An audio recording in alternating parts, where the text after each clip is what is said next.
I'm sure by now you guys heard about what happened in Chicago and how all of those teens went wild, was rioting, was twerking and dancing on people's cars. They were breaking out car windows. There's an image here that shows they were beating down this white girl. And you wonder why white people now are shooting first and asking questions later. They don't want to be a victim. Now, I spoke in the past about the image that the so-called Black American set for themselves in this generation and the last. There's an image that you now have that puts fear in the hearts of people, not just white people.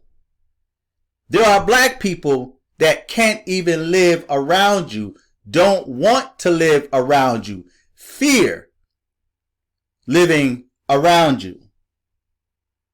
And so when things happen like what happened with that young man that was gunned down, he walked up on that man's porch, that man blew him away. And now you guys want to talk about racism and white supremacy. Now, someone left a comment on that video I made. And the comment reads as follows. So shoot first and ask questions later. Guess you don't know Esau and their killer spirit. Your home is not more important than a life.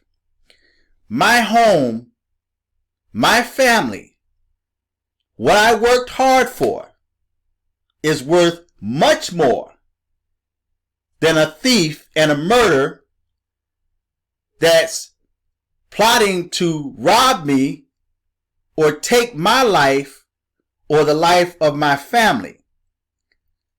Self-preservation.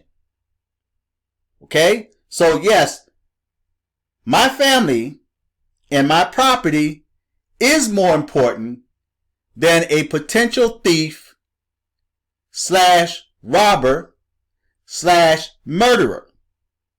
Okay, so I'm going to defend my life, the life of my family, and my property that I worked so hard to build.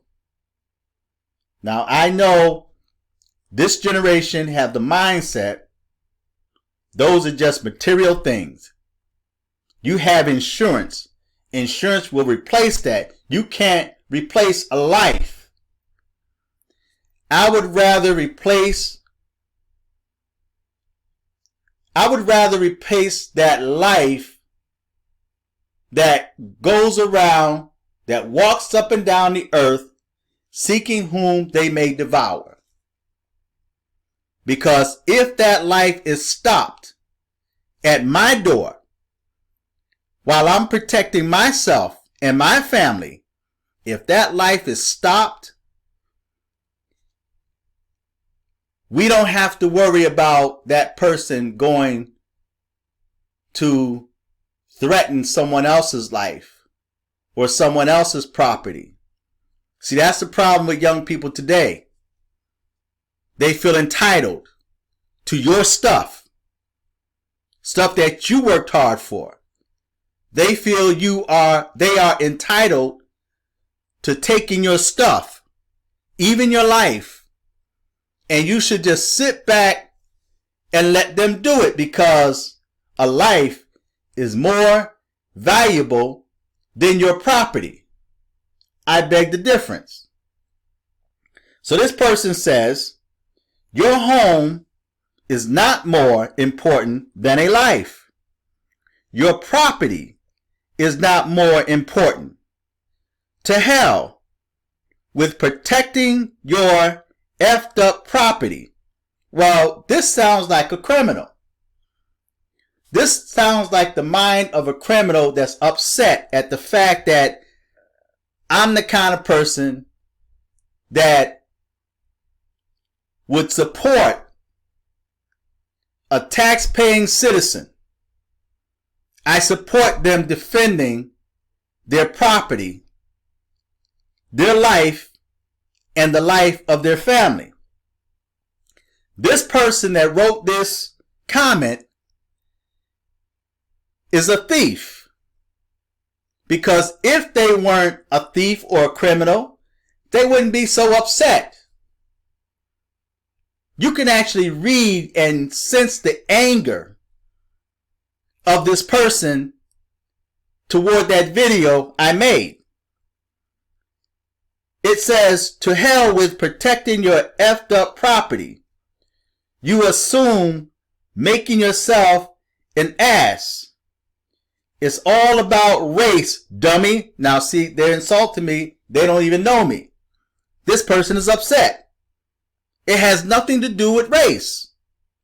Because when the black person takes the life of another black person, nobody talks about race. As a matter of fact, they don't think 2 cents about your life.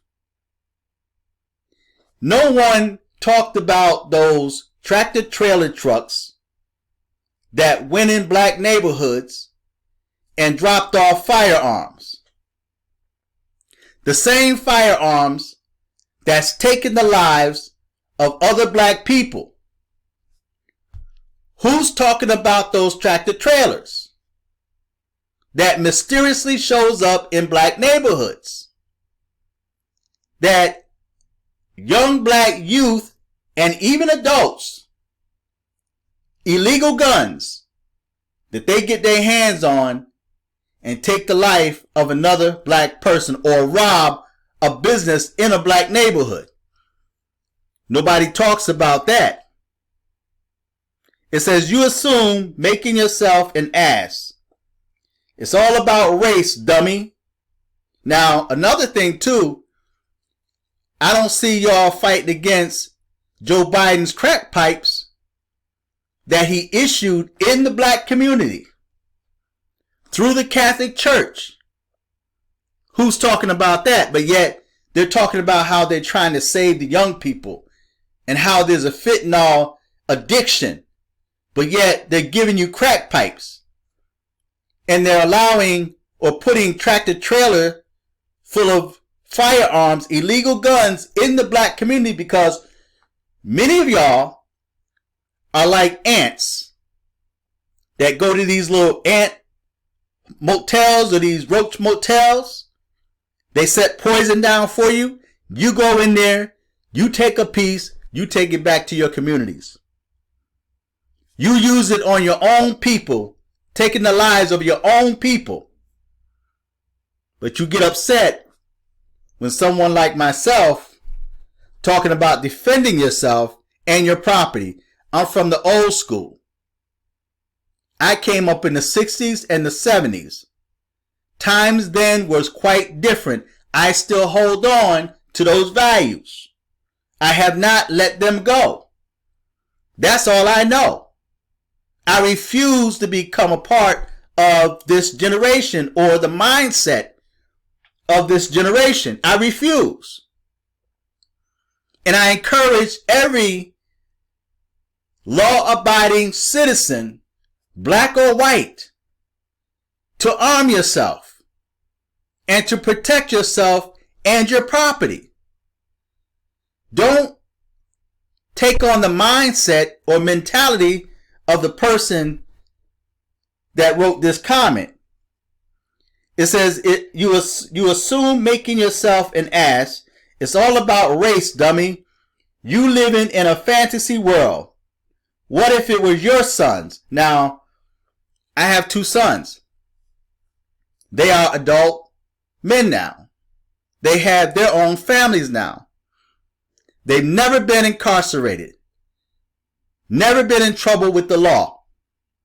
Okay? So, hopefully I taught my sons well and instilled enough common sense within them so that they don't make foolish mistakes like that. And if my son happens to fall into a situation like that, I would say the same thing. What are you doing at that man's house? I recall when I came up in the 60s and 70s, my parents would not even let us leave the yard. We had to stay in our own yard. And I remember when we first started going to the park, it was me, my sisters, and my brother. We all went as a crew. We didn't go by ourselves. We walked to the park together. We came back from the park together. We played in front of our yard or out in the street, or the kids up the street. We all played in the street. We had a good time. And when the lights came on school nights, we had to be in the house. We had our bath and we were in bed. We weren't out at different times of night, odd hours of the night, knocking on people's doors, strange people's doors that we don't know. Now, they said he was going to pick up his sibling. Why couldn't the parent do that? Now, there's a lot of people that want to blame the parent and say, well, even in the case of these kids in Chicago, where are the parents at? The parents should be held responsible. Well, rights were taken away from the parents. Parents are not allowed to discipline their kids. And when they took prayer out of school, the guns came in. The guns and the drugs. And now you have teachers that can't defend themselves. There are businesses that's closing in the black community because of all of these, what they call flash mobs, that's going in, robbing them, ripping them off. And you wonder why nothing is in the black community. And in many cases, a lot of y'all don't have transportation to go out to the white neighborhoods. And then when you do go out there, now you're complaining about the police pulling you over because they know you don't belong there. You now destroyed your neighborhood and want to go into the white neighborhoods and wonder why they shoot you when you walk up to their door. So black people need to start changing. You need to change the perception that the world have of you. You have to change your image. You have the image of a criminal. You may not even be a criminal, but because of your dark skin, because of your complexion, you automatically look like a threat. You fit the description. Because all we see on social media and the news is violence by the black youth and even adults. So, to that person that wrote that comment, of course, a life, a criminal life, my property, my life, and the life of my family is more important than that criminal. So feedback, tell me what you think. Until next time, I'm fearless.